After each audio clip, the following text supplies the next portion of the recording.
Good morning, everybody. Welcome to Conversations with Anasa. So happy you're here. So let's start with meditation. Take your attention down below your belly button.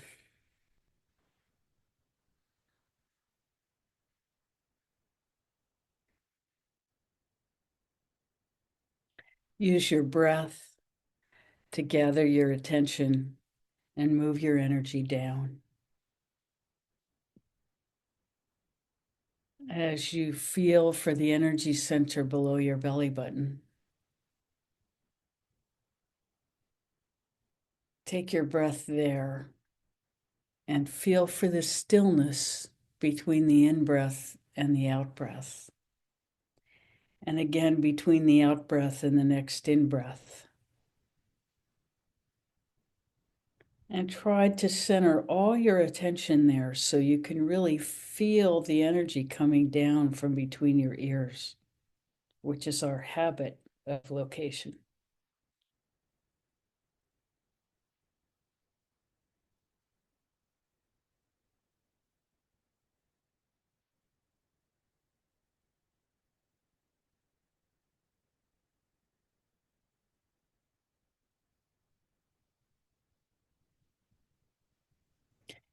And feel the calm that begins to take over your body as you center your attention below your belly button.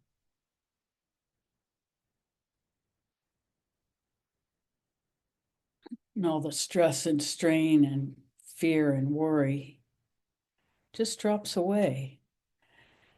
So now from this place, we'll begin to run white light from above our head, as though we're standing under a shower of white light. So it's bathing all the layers of our being throughout time and space. So there's no limitation on this clearing of our beingness. We're asking for clearing throughout time and space, so that everything that no longer serves is completely released from our field. As we bathe everything in white light, feeling our trust for this divine energy that is coming into our field. As we absorb that white light and let go of anything that no longer serves.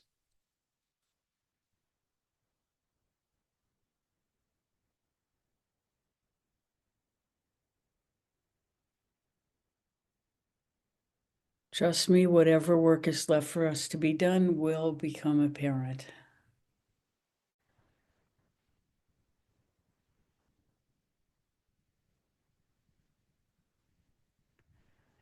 Allow the white light to permeate every part of you, as though the cells turn into sponges that take in the white light and release whatever toxicity is to be found anywhere. Again, feeling your attention down below the belly button as this white light permeates our entire beingness.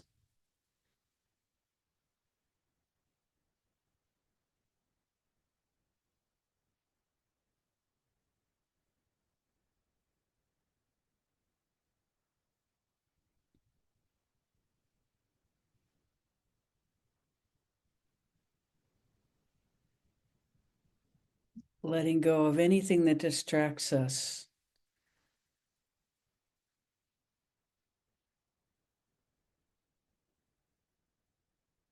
from the experience of being in the energy center below the belly button.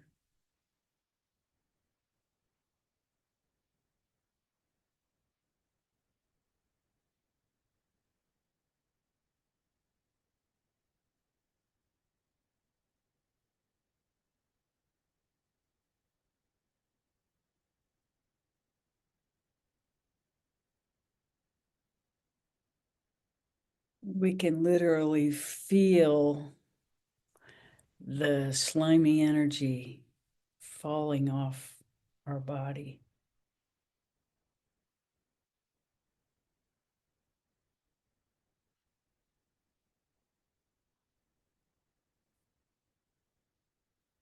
As we embrace the divine source energy that surrounds us.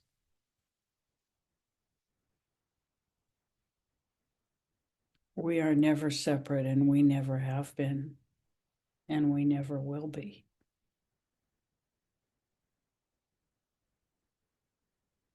This is the source of our creative energy, the very breath that we breathe.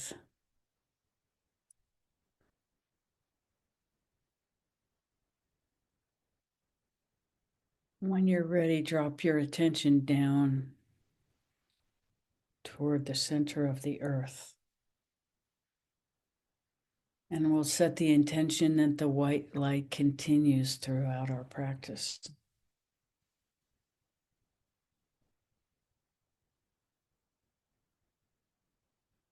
As we take our attention even deeper, connecting to Mother Earth.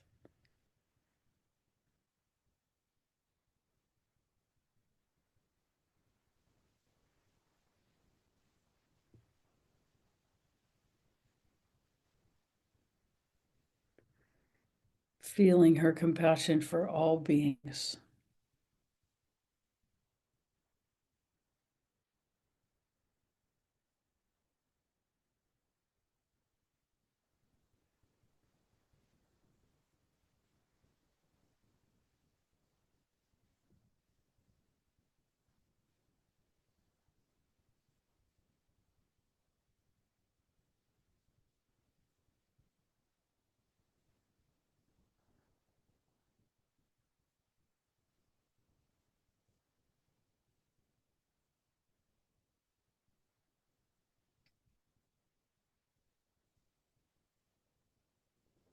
When you're ready, bring your attention to the solar plexus, just below the rib cage, and feel back toward your spine, your vertebral column, and the solar plexus. It's easy for us to forget about the back of our body.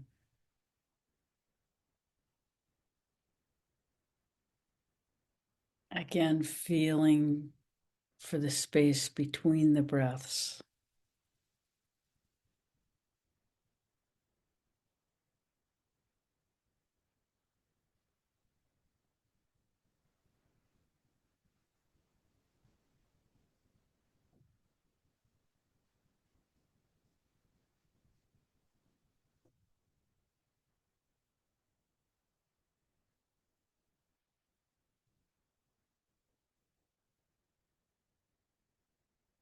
Allowing yourself to release any contraction that you may feel. Understanding that just putting our attention there on breathing creates an opening.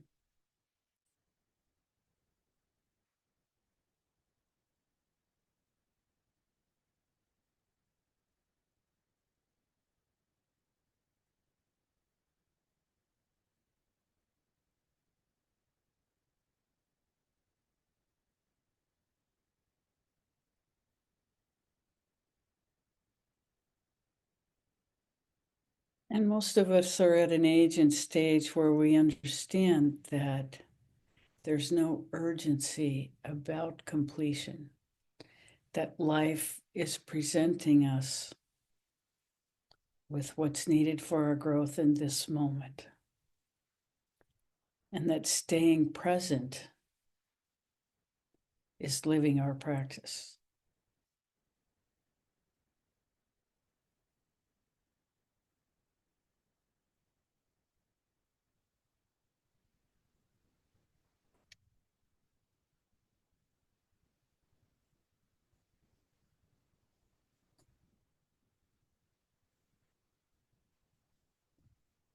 See if you can bring the entirety of your focus into the solar plexus for a few breaths.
When you're ready, allow your attention to naturally move up to your heart center in the middle of your chest.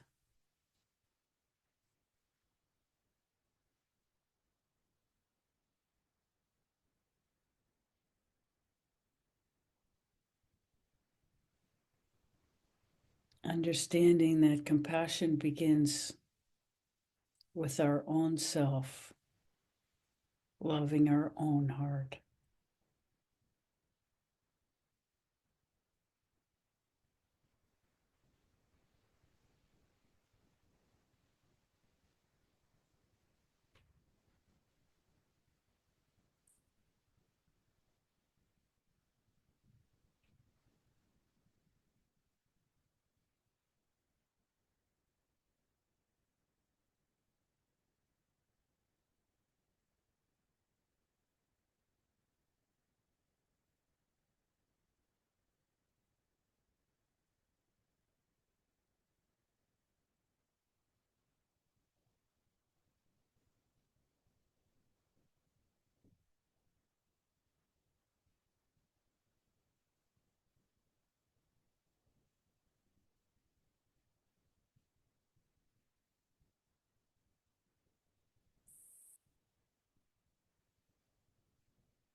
When you're ready, take your attention to the high heart, which is just below the sternal notch.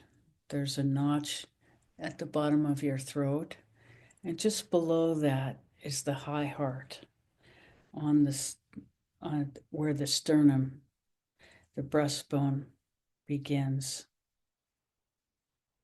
Breathe into that place. The high heart is the center where the union of the third eye and the heart takes place, and wisdom emerges.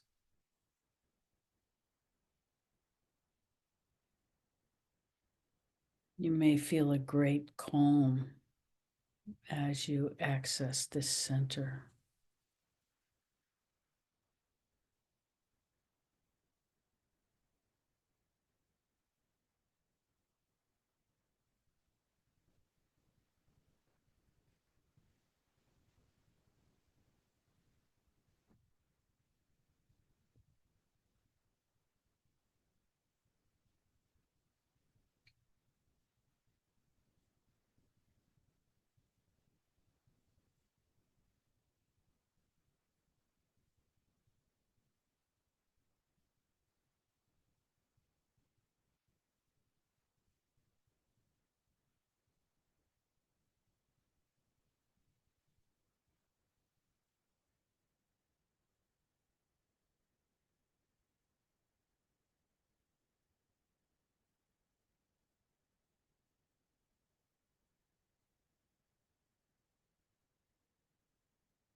When you're ready, bring your attention up to your throat center.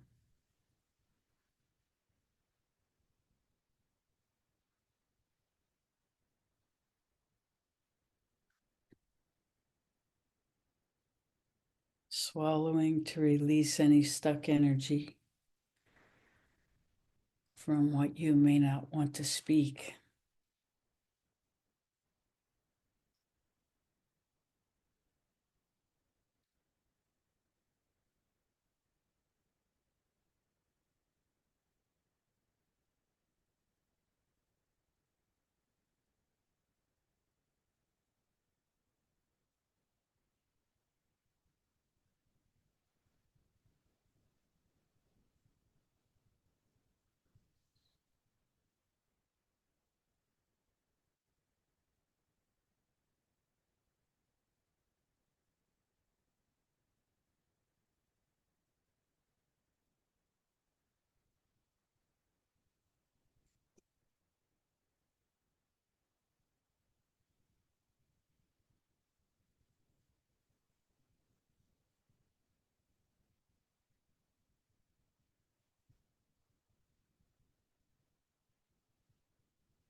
Now feel for the energy center in the roof of your mouth, right where the hard palate, the bone, meets the soft part, a little bit toward the back of the roof of your mouth. You can feel it with your tongue. There's an energy center, a subtle energy center right there.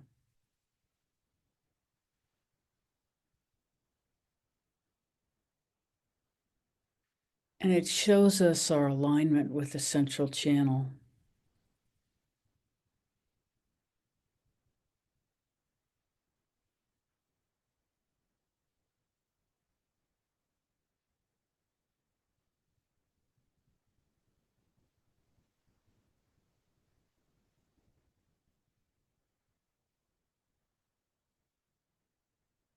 Breathing into that center.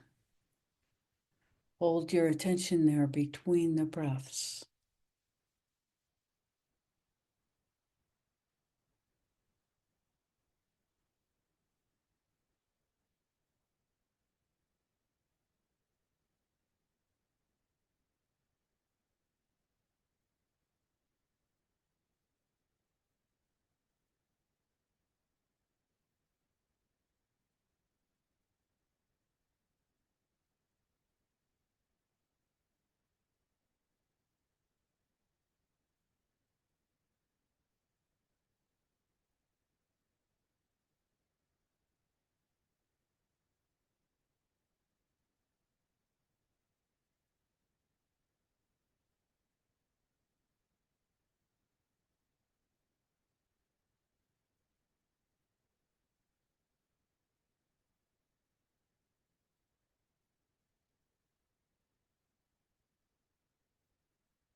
When you're ready, your attention will naturally rise up to the third eye in the center of the head, above that place in the roof of the mouth.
When you're ready, gently allow your energy and attention to rise up out the top of your head.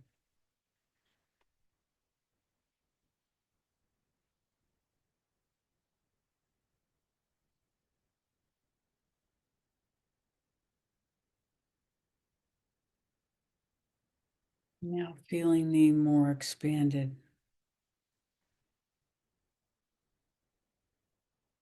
energy flowing out the top of your head, coming down in 360 degrees around your body, gathering and coming up. And of course, this energetic movement goes in both directions.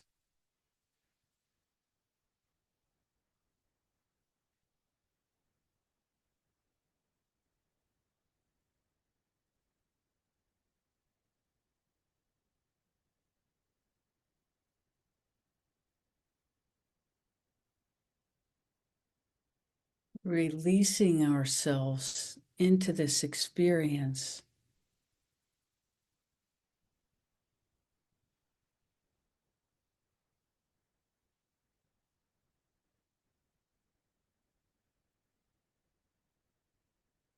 Our physical body recedes into the background as we merge our awareness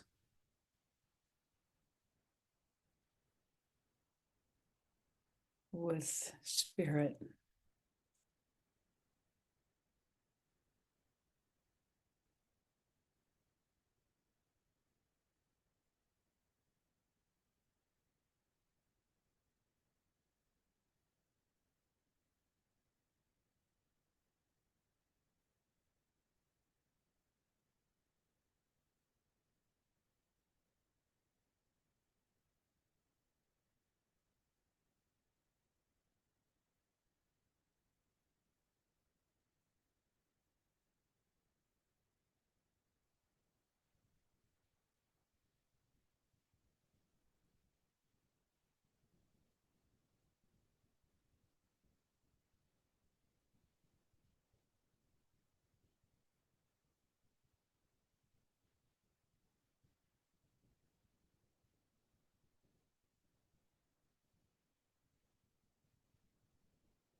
And now holding your attention inside,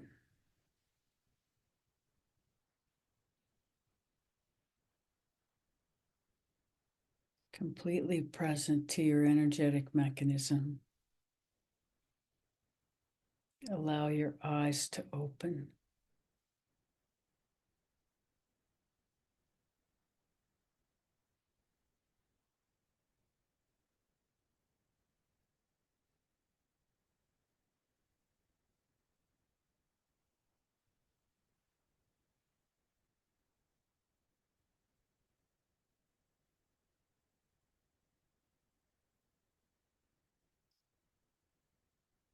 How may we serve this morning?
How may we serve?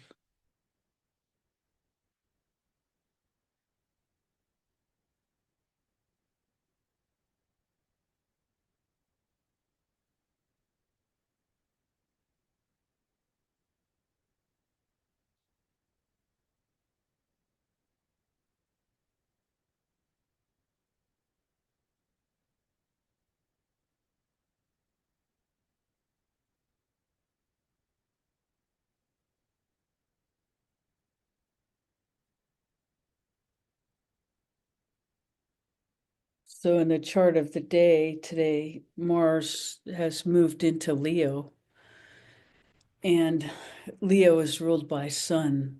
So these are two very hot planets, and Mars has just moved from a water sign, so it is continuing in what we call Gandanta, which is the turbulence that happens when a planet moves from a water sign to a fire sign.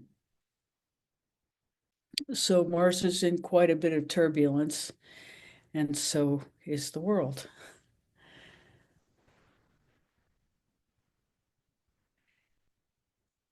and it will move out over the next few days. But still be in Leo, a sun sign, where Mars is quite activated.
But from our perspective, in this spiritual awareness that we're cultivating, we can have a deep calm as we see what's happening, knowing that everything passes and changes.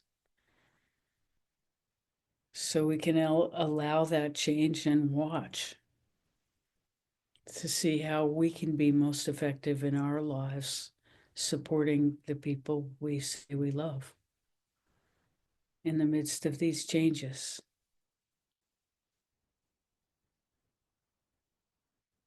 As we hold to our own values.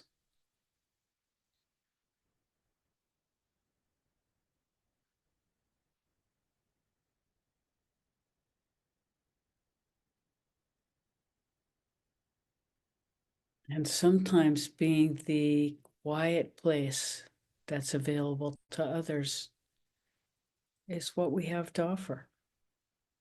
Sometimes being the quiet place to ourselves is what we have to offer.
We are so lucky to be in Portland where there's so many flowers. We understand why it's called the Rose City this time of year. Our own garden is just prolific with exploding roses.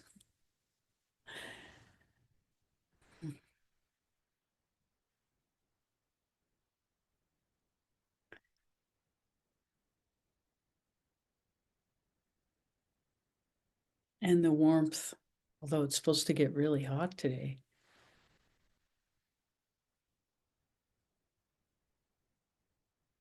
And it's easy to find the gratitude when we look around us in this.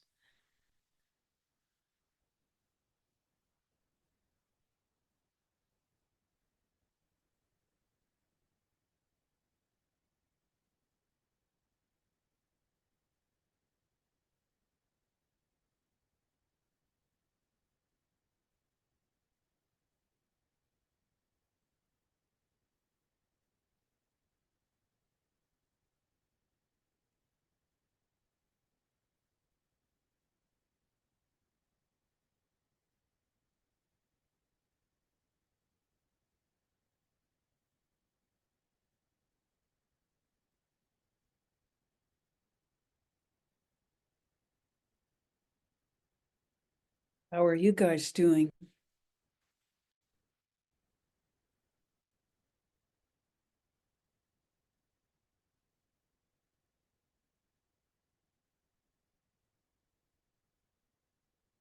Yes. Can you hear me? Yes. Okay. Mm-hmm. So, what you just said about the inner peace and the garden is exactly what was coming up for me. The garden has always been an analogy. Um, there's always work to be done, and it's easy to get caught up in the thoughts about, oh, this, that, and the other thing, and not get the unbelievable beauty that is available. But I've been getting better at that. Just stopping my mind and my to-do list to breathe and appreciate the wonder. I know that I only get through my senses a fraction of what is there. But it's obvious that everything has consciousness and will return love that I give it in a really tangible way, in a nourishing way, besides the vegetables, just the energy. Anyway, we're having family up today, and I also, there's a part of me that says, I want people here to appreciate it with me. And that gets me a little bit off track, kind of like prideful. Um, I mean, yes, I so taken by the beauty of it, and I want that for others. We call this place, we have from the beginning, Cedar Haven, because we wanted it to be a haven for people. We have huge cedar trees and a hammock underneath it, and it's like you can get renewed just by being in that grove. Um, anyway, um, thank you for sparking the sharing of the absolute wonder and beauty and the gratitude that I have for being here. It's almost like, well, being a haven means that I feel surrounded by such wonder and beauty that don't I don't react to the world situation the way I used to. Um, this is the world too. And this is the world that I have contact with and manage and enjoying. It's not that I'm ignoring the rest of this world, but I am not being, well, I'd say touched by it. I'm not, I'm, I'm not affected by it the way I used to be. And that's a wonderful thing. So anyway, that's, I wanted to share that, even though it's not a question. It's, No, we're glad to hear it. It's the world. The world is doing its thing, and we will have our opinions. But that doesn't have to drive our inner experience. We can hold to our inner experience regardless of the horrors of the world. We can hold to both. That's what equanimity is. We can see terrible things are happening. We can allow ourselves to experience that without denial. That doesn't mean that we have to be in despair. We can hold to both. We can allow ourselves to see and still choose our place inside ourselves. We choose our place based on what allows us to give the most, to serve our environment, to preserve what can be preserved, to honor what needs to be honored.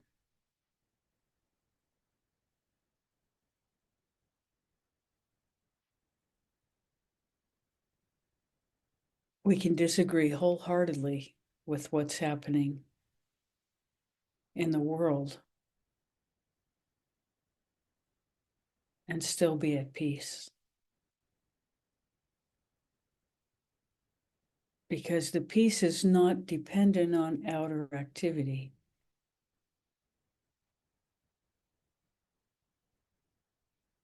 But an inner commitment.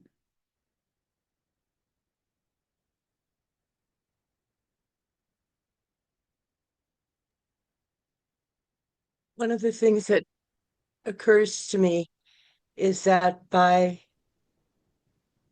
doing what you're saying is actually being functioning as a remembering of what's true and what's real, and being aware that there's a lot of mistaking going on, misunderstanding, mis well, missteps going on. We just call it kerfuffle. Yeah, yeah. Well, it seems like it has such wide-reaching effects in the world of people that I wish it would stop. But I know that what I can do is remember what's true, and that's what a lot of people are doing, and it's what keeps it together. I think, we are manifesting the divine in our lives by remembering that the balance is really necessary. Yes, you are aware of what we don't want, and that's true for what I don't want in myself. But remembering also what I do want and focusing on. Holding to that.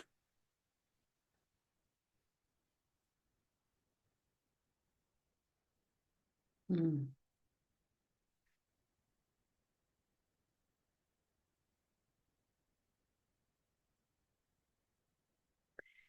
And we face what we face. Life brings us our stages of growth. We don't have to do anything to provoke life. We don't need to poke the bear. It will come to us no matter what.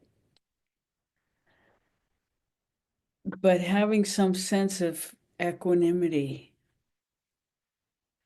throughout it all, even as, we're facing our death in the third stage, all of us.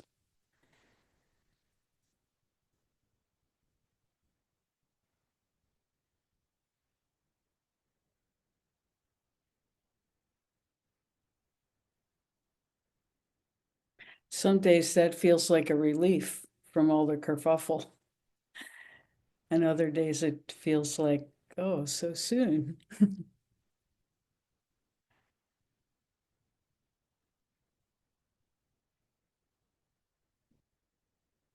Life happens in the blink of an eye.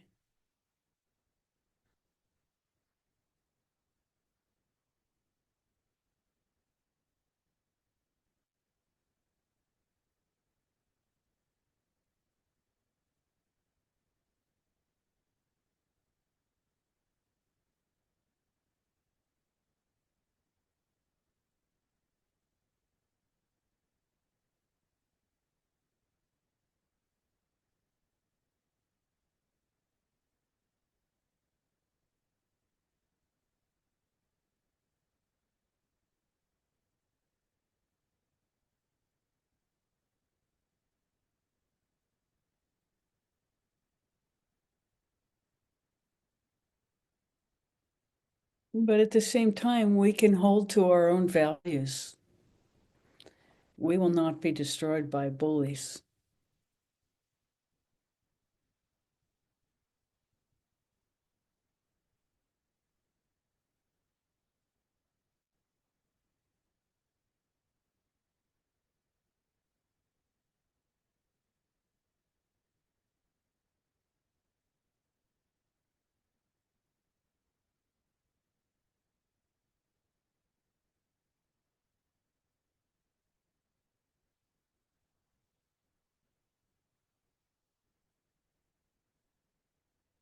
You can see in the astrology that,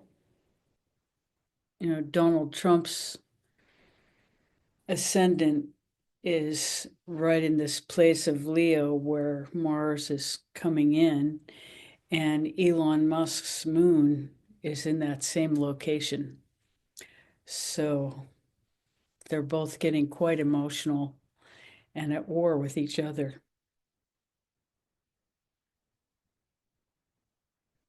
because of the turbulence that Moon is experiencing as it crosses, and they're both reacting to it, blaming everything outside themselves.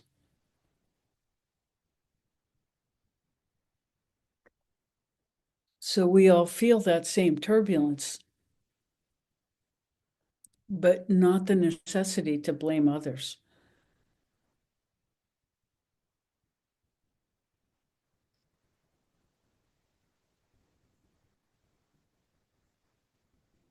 This is the gift of meditation.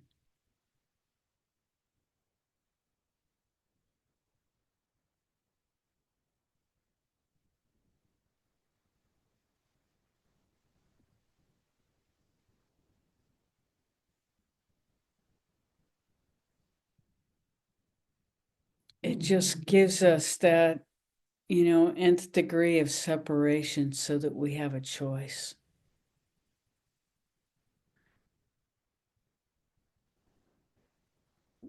We're not attacking our neighbor because we feel agitated.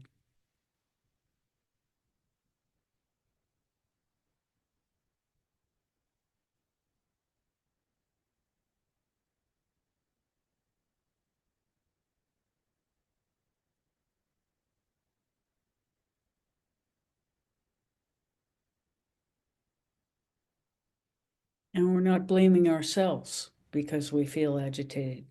We can just say, okay, I feel agitated. Oh, Mars is there. Of course.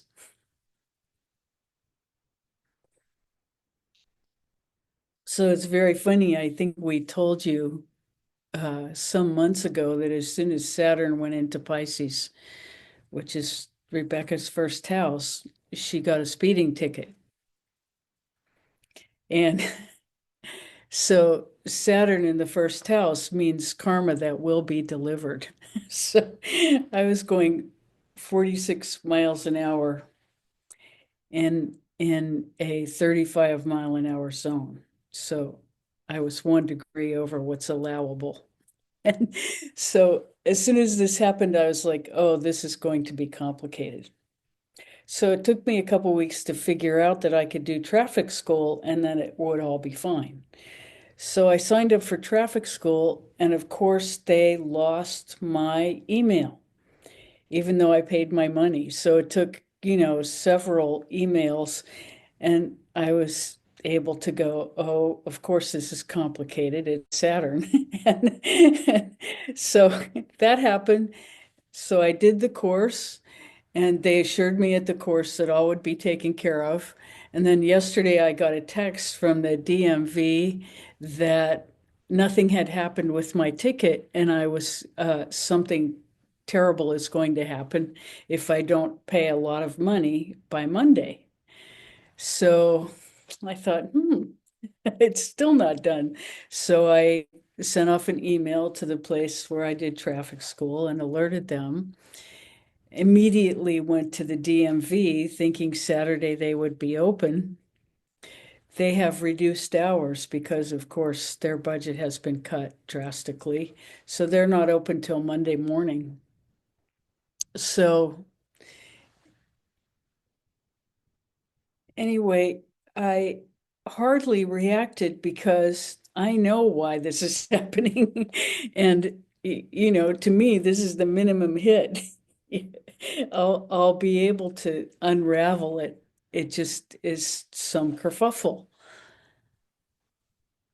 And and it's a warning that, anything to do with authority is going to be problematic in the next uh, 2.5 years. Saturn will be in my first house for 2.5 years. So it's about towing the line in everything.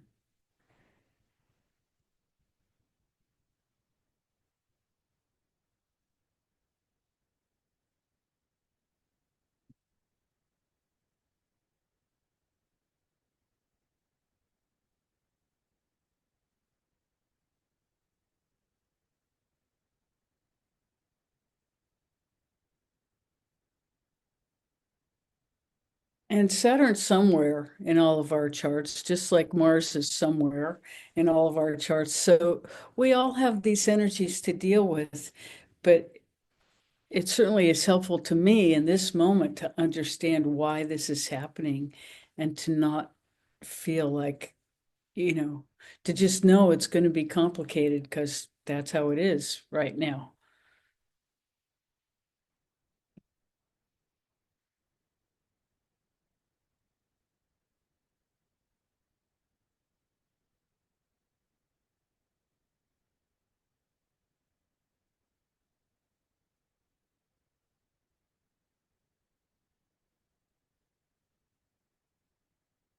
But that's, for me, that's a big bonus for studying astrology is to be able to understand something that's happening in my own life that could be very aggravating if I wanted to give it a lot of attention.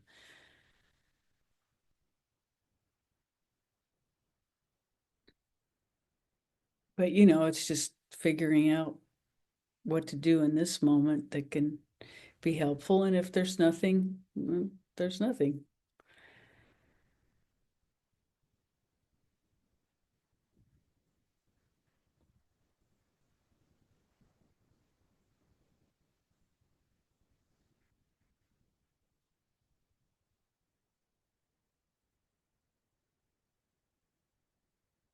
And at the same time, seeing that, in this state of affairs, if I were a brown person, I could be deported for such a thing.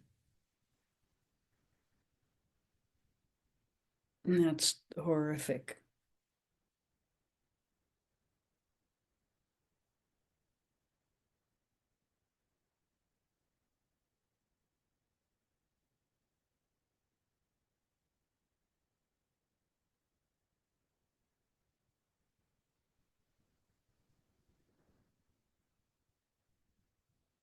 But it's possible to stand in solidarity with our hearts without closing them. This is the razor's edge. To hold to the love in our hearts, regardless of what's happening. Because closing our hearts doesn't solve anything.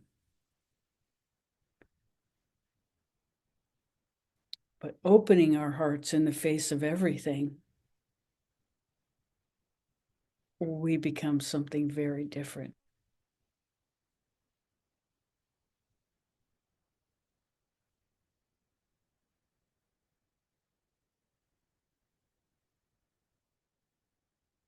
This is the discipline that Saturn's trying to teach us.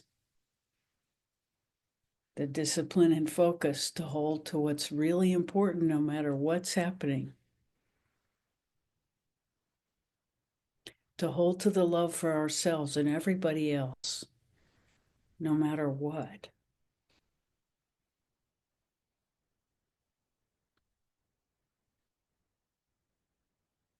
We're going to die anyway. We might as well die with the smile of fulfillment.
What happens around us can be as complicated as we want to make it, and it can be as simple as we want to make it.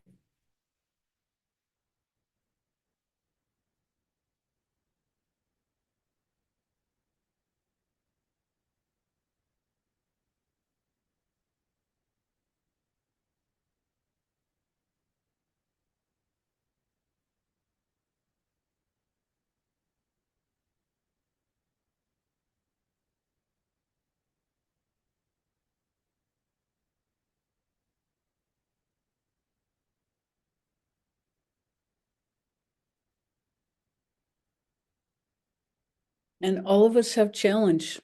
There's no debating that. And all of us have great bounty and delicious moments. There's no debating that either.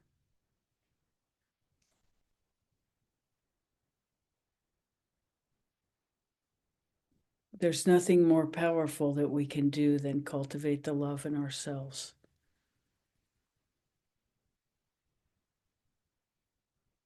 And the connection to our own divinity.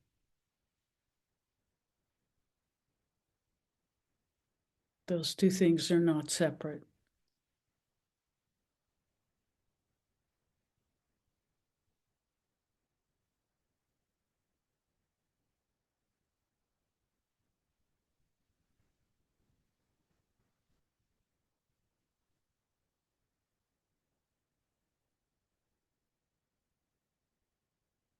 We've been thinking what be here now means, bringing all of that to each moment, to this moment, and this moment, because every moment is different from the last.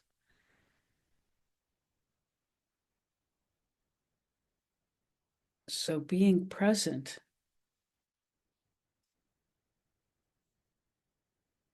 means we are not driven by the past or the future. We are just here now, completely present.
And the tremendous gift of being aware of the power of love within ourselves, which keeps bringing us back to meditation.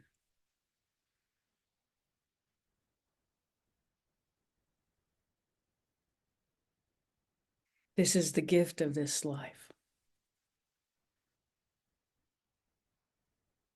to keep renewing and renewing and renewing every day, no matter what.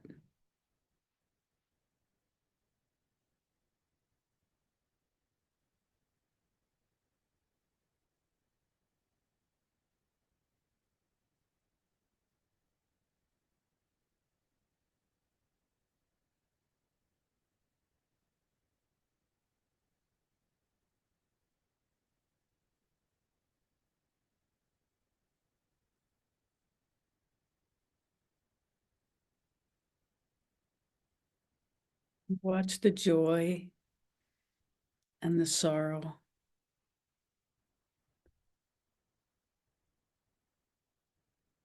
and everything in between. To be human is to experience all of it in real time,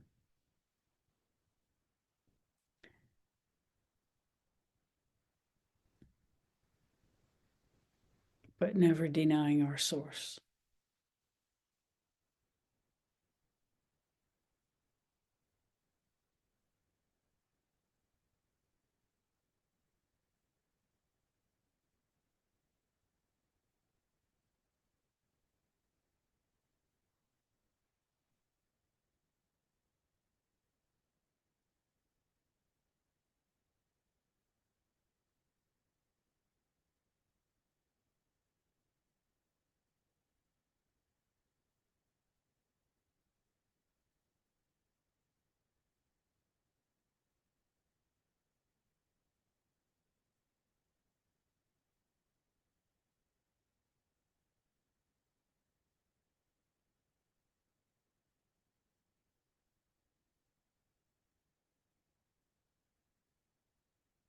Andrew, anything?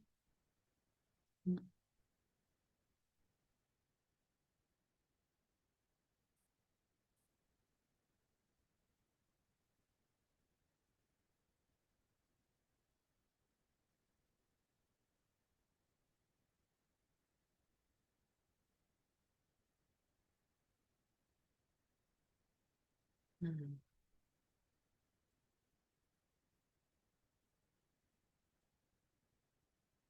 Ollie's very much in protective mode today. There's an estate sale somewhere in our neighborhood, so everybody's parking on our street, and he's very much on alert.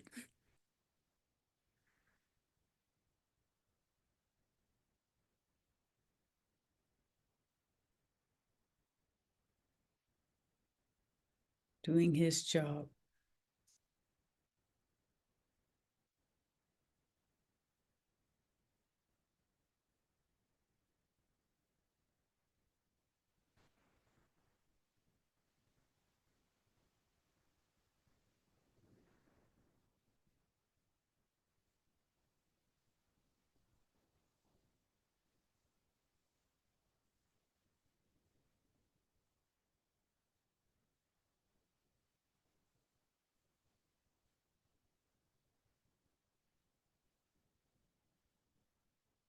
This is a good time to go to the Inasa temple and pray for the world.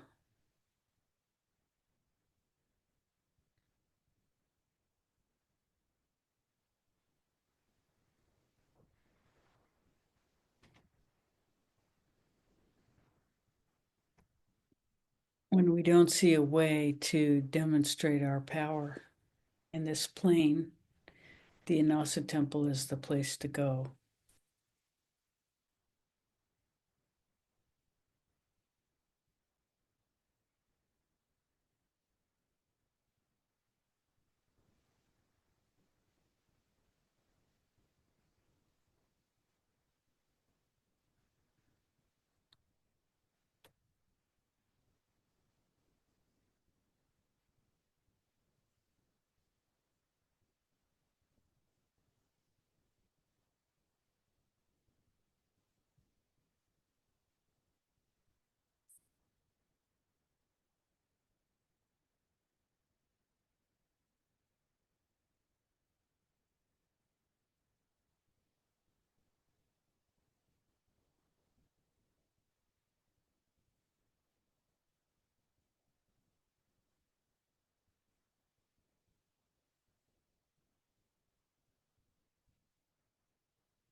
Mm.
It's hard to know what to speak from this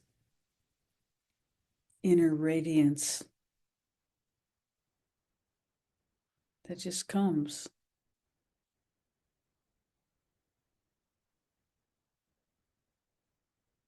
And it's available to everyone, completely available.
So let's go back into meditation for a few minutes and enjoy this last time we have together today.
Om Shanti, Shanti, Shanti.